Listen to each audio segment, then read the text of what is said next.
Kita masyarakat ini sebenarnya biasa-biasa aja. Kita cuma bingung karena yang mana yang benar. Tapi sebenarnya yang paling bingung adalah elit politik dan bohir sambungnya. Dia membayangkan lembaga survei atau pollster yang sering melakukan survei ini pasti juga sering dapat telepon dari bohir untuk penjelasan mengapa hasilnya beda dengan yang lain. Saya membayangkan itu pasti alasannya macam-macam dan sebagainya, gumamnya. Saya membayangkan ya, survei Carta Politika tuh nggak akan memenangkan Anies Baswedan, ya. Pasti mengalahkannya. Kalau indikator politik, I don't know exactly, tetapi harus jelas sumber dananya dari mana.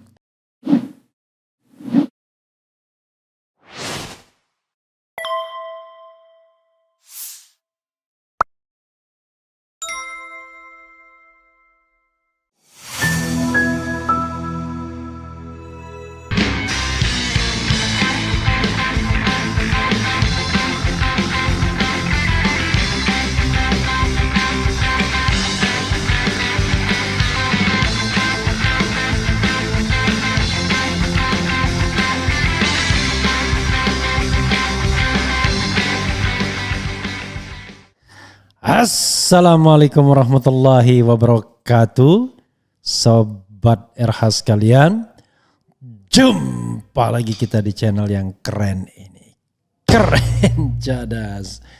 Ya sobat sekalian, ini ada berita yang menarik ya.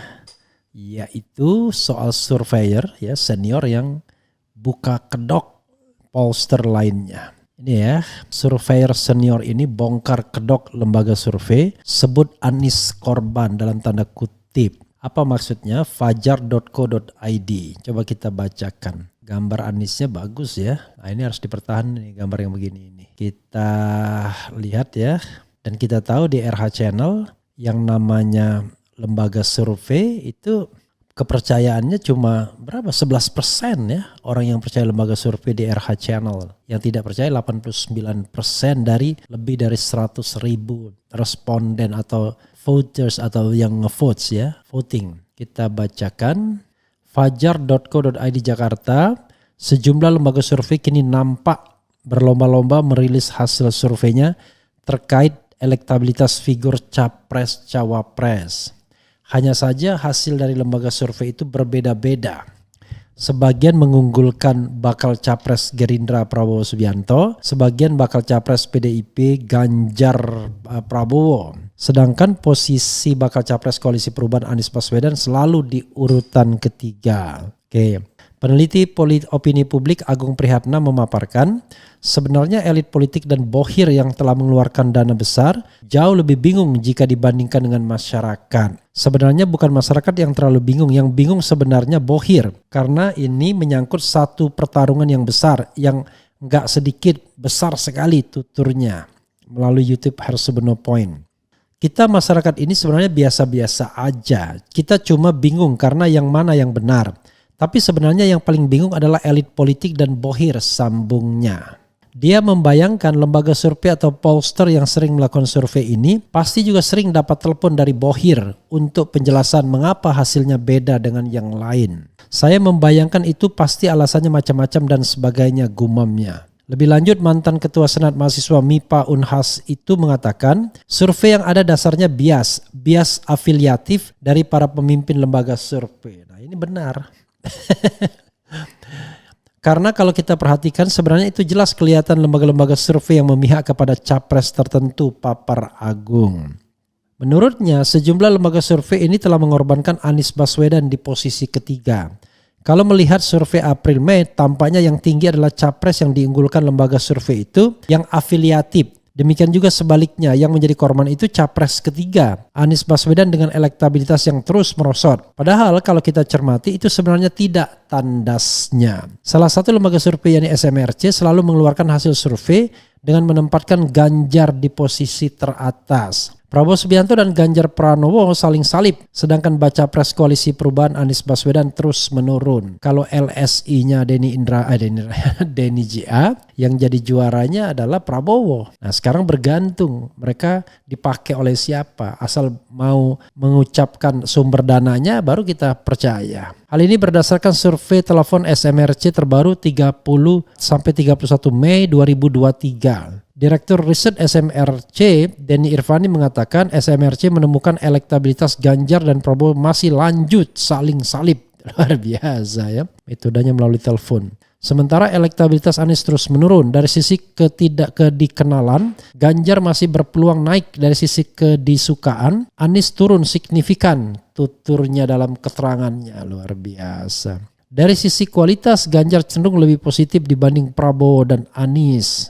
Dalam survei terakhir 30-31 Mei di antara yang tahu, yang suka kepada Ganjar 82%, Prabowo 80% dan Anies 68%. Dalam 6 bulan terakhir kedisukaan Anies cenderung turun dari 73% pada survei Desember 2022 menjadi 68% pada survei 30-31 Mei 2023. Sementara pada periode yang sama kedisukaan Ganjar relatif stabil jelasnya. Jangan-jangan ditanya ya. Jadi random check samplingnya begini caranya. Anda telepon, ini mohon maaf Anda pilih Ganjar, Prabowo atau Anies. baru dilanjutkan pertanyaan berikutnya ya. I don't know exactly, kan sangat mungkin kan. Begitu tanya sukanya misalnya Ganjar, lanjut kita. Kalau enggak kan mudah sekali membelok-belokkannya. Oke.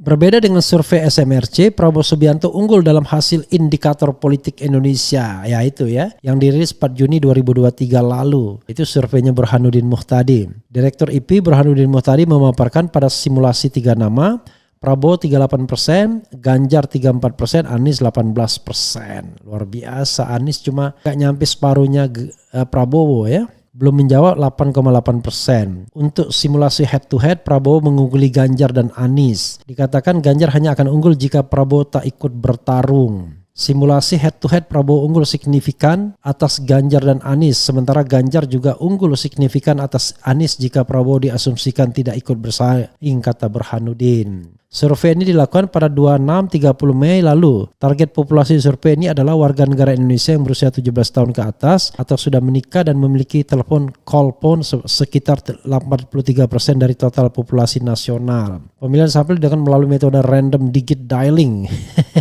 RODD adalah teknik memilih sampel melalui proses pembangkitan nomor telepon secara acak. Luar biasa. Dengan teknik RDD, sampel sebanyak 1.230 responden dipilih melalui proses pembangkitan nomor telepon secara acak, validasi dan screening margin of error. Survei diperkirakan lebih kurang 2,9% pada tingkat kepercayaan 95%, asumsi sampel random sampling. Wawancara dengan responden dilakukan lewat telepon oleh wawancara yang dilatih ya. Dilatih untuk apa? Untuk berpihak mungkin ya. Atau dilatih untuk pro kepada yang membohirin. Ya, nanti kita lihat perbandingannya di polling yang dilakukan oleh Akbar Faisal yang dianggap pro penguasa sesungguhnya. Itu justru yang unggul Anies Baswedan. Demikian juga yang dilakukan oleh Tifatul Semiring yang unggul Anies Baswedan. Ya, jadi kepada Anda tidak perlu pesimistis dengan kerja survei ini karena mereka memang berupaya mendelegitimasi ya. Begitulah caranya. Karena itu ya kita harus paham dengan hal seperti ini ya tidak boleh ngeper. Harus terus maju. Bukan maju tak gentar membela yang bayar. Tapi maju tak gentar membela yang benar ya. Oke. Itu tadi ya, saya tidak banyak berkomentar. Saya hanya mencari sumber-sumber yang legitimasi untuk mengatakan bahwa survei itu memang bias pemilik lembaganya atau bias afiliatif, atau kalau pemilik lembaganya tidak berafiliasi misalnya, maka bias pendanaan. Saya membayangkan ya, survei Carta Politika tuh nggak akan memenangkan Anies Baswedan ya. Pasti mengalahkannya. Kalau indikator politik, I don't know exactly, tetapi harus jelas sumber dananya dari mana. Kalau dananya dari Prabowo Subianto dan Prabowo menang, ya patut dipertanyakan. Yang penting dideklarasi ya bahwa itu adalah survei yang sesungguhnya. Walaupun bias pendanaan itu tidak bisa juga kita hilangkan begitu saja. Itu karena itu real ya. Apalagi tiba-tiba dalam jangka waktu yang bersamaan punya dua survei yang berbeda. Nanti akan ada alasan ya karena dalam margin of error. Makanya margin of error itu tinggal diberikan kepada siapa ya. Itu soalnya. Ya Sobat RH sekalian, coba kita lihat ya komentar Sobat RH terkait dengan hal ini. Berani tak gentar membela yang bayar.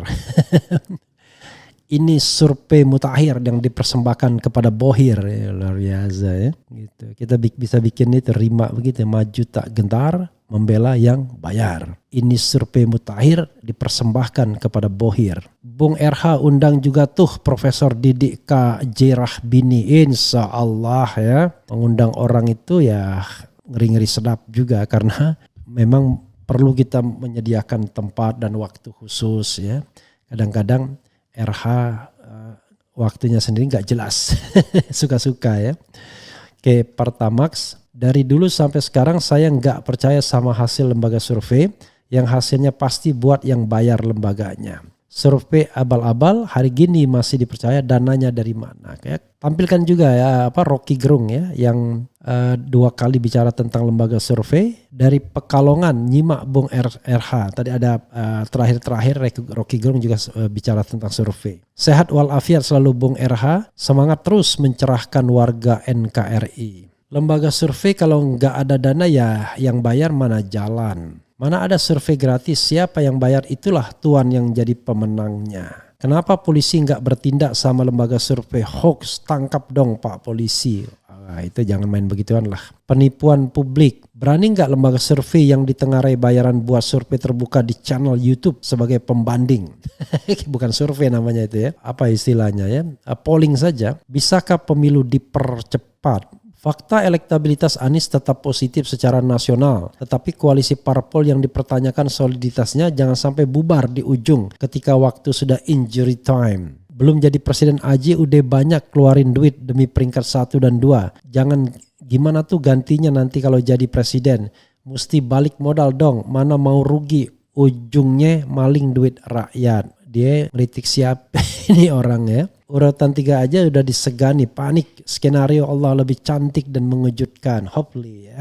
Allah memberikan yang terbaik dan selalu yang terbaik. Kalau misalnya mendapatkan yang tidak terbaik, itu yang terbaik juga. Artinya kita disuruh bersabar dan itulah ujian ya. Lagi-lagi bohong jadi bahasan. Assalamualaikum Bang RH Dubai, nyimak terus biar mereka bersalib dalam survei tapi di hari hanya Pak Anies Baswedan presiden. Ambil contoh dari presiden Turki kalah selalu dalam survei ya. Jadi skandal juga di Turki bahwa Erdogan selalu kalah di dalam survei tetapi akhirnya menang dalam pemilu yang sesungguhnya. Hasil survei itu sebenarnya suatu data untuk mengambil langkah atau tindakan untuk meningkatkan keberhasilan, bukan untuk disiarkan. Kalau hanya untuk menang dalam isu seperti itu sebaiknya tak usah ditanggapi. Ya, tapi masalahnya adalah Sobat Era sekalian, lembaga survei ini sengaja menjadi bagian dari tim kampanye pasangan calon. Makanya mereka menggembar-geborkan hasil surveinya untuk mempengaruhi. Sehingga timbal balik nantinya.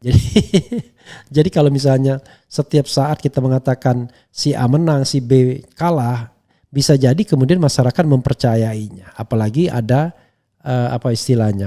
ada tim hore-horenya ya yang mengamplifikasi itu, buzzer-buzzernya. Makanya kita perlu counter agar pemilu tetap fair ya. Kita bikin polling, tandingan survei dan lain sebagainya misalnya. Oke.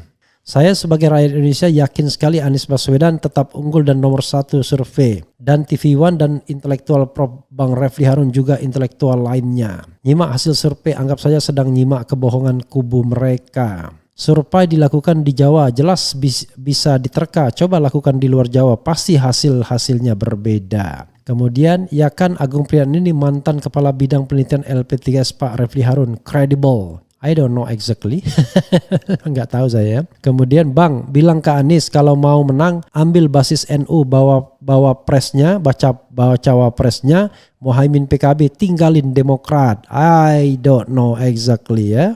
Saya tidak menjadi bagian untuk usul-usul seperti itu. Tetapi ya silakan dipertimbangkan ya. Pasti disimak oleh tim 8 dan Anies Baswedan. Bang, bahas EF yang mengatakan Ganjar bakal kalah di putaran kedua. Wah ini apalagi nih. EF ini ada kecenderungan ke Anies Baswedan. Jadi kita fair-fairan lah. Ya, Henry Satrio ada ke Anies Baswedan. Yunarto Wijaya ke Jokowi. Kalau Jokowi dukung Ganjar ya ke Ganjar. Tapi kalau Jokowi dukung Prabowo I don't know exactly. Karena dulu kan sangat mengkritik Prabowo. SMRC ke Ganjar, Burhanuddin Muhtadi rasanya ke Jokowi barangkali karena banyak dipakai Jokowi, tapi kita tidak tahu dia dipakai ke Prabowo atau kemana. Jadi setiap lembaga survei itu ada preferensi, ada biasnya sendiri, yaitulah bias yang sifatnya afiliatif ya, ada afiliasi kepada, ada preferensi afiliasi kepada figur atau calon tertentu. Nah, unfortunately orang-orang yang berbasis di UIN, Universitas Islam Negeri seperti Burhanuddin Muhtadi dan siapa namanya SMRC Saiful Mujani ternyata tidak pro Anies. It seems ya, sepertinya. Tapi I don't know exactly the faktonya seperti apa. Itu sobat era sekalian yang ingin saya share ya, karena ini menarik, makanya saya angkat tema ini ya. Wassalamualaikum warahmatullahi wabarakatuh. Cia.